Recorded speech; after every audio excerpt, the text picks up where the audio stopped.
Hey, well, g'day. Welcome to my hot tub musings. This is a unintentional break in the usual scheme of things. In that I was just reading a really cool book, which you know how it is when you're in a hot tub. You gotta move yourself around a bit. Anyway, let's have a read. This is what it's called. It's an Edison book. I always read them upside down, just makes them a bit more challenging. It's only yay thick, but anyway. Just before I thought I'd have a break and check out some of the YouTubes and stuff because, you know, gotta keep up to date and shit. And anyway, Theoria, I can't even think of his name, Apoptosis, whatever his name, I think his name's actually Ken Wheeler. But one of his came up, I thought I'll have a quick look at that, and yeah, he ends up saying a lot of stuff that just goes over my head because he's, you know, and then he plonks down and it's like, yep, there's the fat bone in his chair, and he's cool dude, I like him. That's why I'll have a little snifter of my sponsor. I'm still waiting for them to give me a car. A hover car, not one of those stupid wheel ones. Anyway, but he comes up with an interesting analogy, which is the broken clock analogy. We've all heard the broken clock analogy, you know, like even a broken clock is right twice a day in a 24-hour day. And that got my mind to thinking, hey, this bloke's onto something. Because there's also another hypothesis that a flat earther, like this stupid iron horse, comes up with, where he says to the residents of GLOBETARDIA, I'm not calling them GLOBETARDIans specifically, just by association, that they live in GLOBETARDIA up in their heads, then, you know, you are what you think. So the GLOBETARDIans, residents, live upon a world where they believe that the Earth spins around once per 24 hours on its axis to create day and night, and by extraction to create seasons, it has to go around the sun in the centre of its existence. You know, forget the fact that it's going 500,000 miles an hour another direction. Let's just pretend, like Copernicus did, that the sun is perfectly still in the centre, so we can make it heliocentric for the sake of this discussion. Because it doesn't work either way, but hey, you know, we can only debunk one little thing at a time. We can't go too much whoosh over the heads of the residents of GLOBETARDIA, or, you know, I'll go bald or something. Not that there's anything wrong with that. So, the broken clock analysis, even the broken clock is right twice a day in a 24-hour period. Well, this is the challenge that I quite regularly bring up towards said GLOBETARDIan residents who believe we live in a heliocentric world, for the sake of arguing against heliocentria, is that the concept of the sun being on average overhead in every time zone on every day of the angel journey going around the sun cannot work.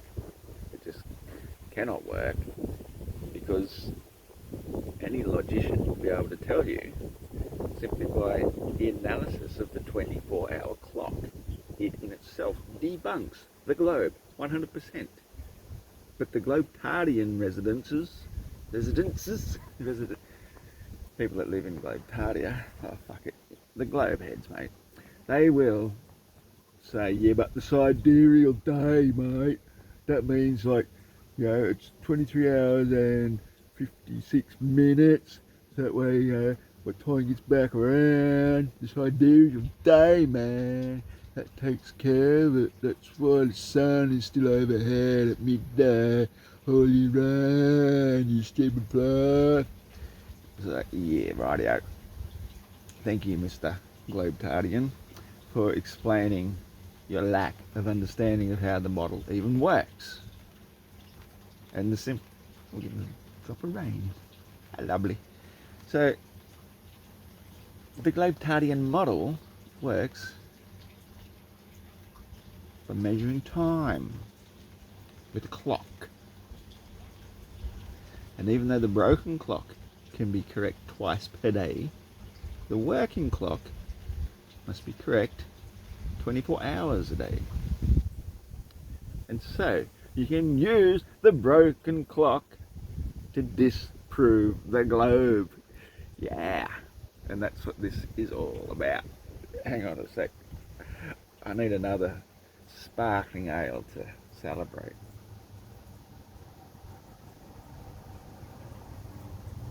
Oh yeah, baby.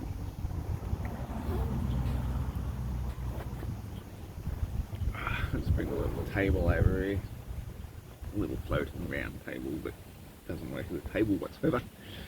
Thank goodness I got the phone in a phone holder, and water isn't see-through on this camera, perhaps. And the wind, you might be expecting the sound quality a little bit, you know, you want to just turn it down a little bit while I make the video. Thank you. So, the broken clock and the working clock together will disprove GLOBETARDIan theory, simply because the working clock is fixed 24-hour clock, and that is why the flat earth model works, because on the flat earth the sun is the hour hand of a 24-hour clock, and it goes around through the time zones around the North Pole, around the equatorial circle every day, the exact same speed every day, 24 hours a day. So every little time zone is calculated so that without adjusting the clock, not even the slightest little bit, maybe a fraction of a second a year, that's nothing, it's always overhead on average in some part of the time zone. The broken clock and the fixed clock working together can prove this, because you can put the two together side by side and measure. Get a stick, put your sticky stick into the sticky ground and measure the shadow. Just get a sundial, for fuck's sake. Friggin' sundial. And check every day. And so your precise time zone won't exactly match the solar sundial, simply because it's averaged out to an entire hour every day, which is quite a big period of time when you average it right out on the scale of things. But for your time zone, once you've got your 12 midday, it's going to be a constant, regular event. And you can check your broken clock to your working clock and see that the gnomon is pointing at 12 midday, somewhere within that 1 hour period throughout the year, all year round. Now on the globe, hello, this is experiment I keep telling GLOBETARDIans to do. Your model says the sun is in the centre. So if you got like a big wall and put a sun in the centre, a big bright light bulb, and you placed 24 clocks in a big circle around the sun's centre. Each one of those is a representation of the earth 24 hours of the day throughout a year, because the earth is going around the sun once per year. So the one at the very top with 24 or 00 at the very top, or what we call the 12 position, and in the 6th position on a 24-hour clock would be a 12. That is going to be pointing towards the sun at midday on that day of the year. 3 months later, your 00 24 period position, or the 6 o'clock position on the 12-hour clock, is pointing down there, but the sun at midday, pointing directly at that clock, is pointing at the 9 o'clock position of the 12-hour clock. And when it's at the bottom, it's pointing at the 12 o'clock position, and the 6, which was the 12 up here, is pointing away. So day and night have swapped position by a fixed clock going around the sun. And we measure a day with a fixed clock. But the broken clock, it's going to be the right time every day if you use a clock to compare it to the sun, how you actually see it upon the plane of Earth. So the broken clock and the working clock are both correct, and the globe model is proven wrong because it's out of reckoning by 4 minutes a day, to the point that within 6 months it is 6 hours out of reckoning. You got 12 midnight pointing at the sun. 6 months before, when you had it, was 12 midday pointing at the sun. And vice versa, you got 9 o'clock and 3 o'clock on the other sides, proving that a fixed 24-hour clock measurement proves that the sun is the hour hand of the clock, not the rotation of the earth. It's turning into a bloody storm here, because even the bloody storm don't want to hear the truth. But that's the truth. The broken clock proves the working clock works, because we're not going around the sun is going around us. You heard it here first.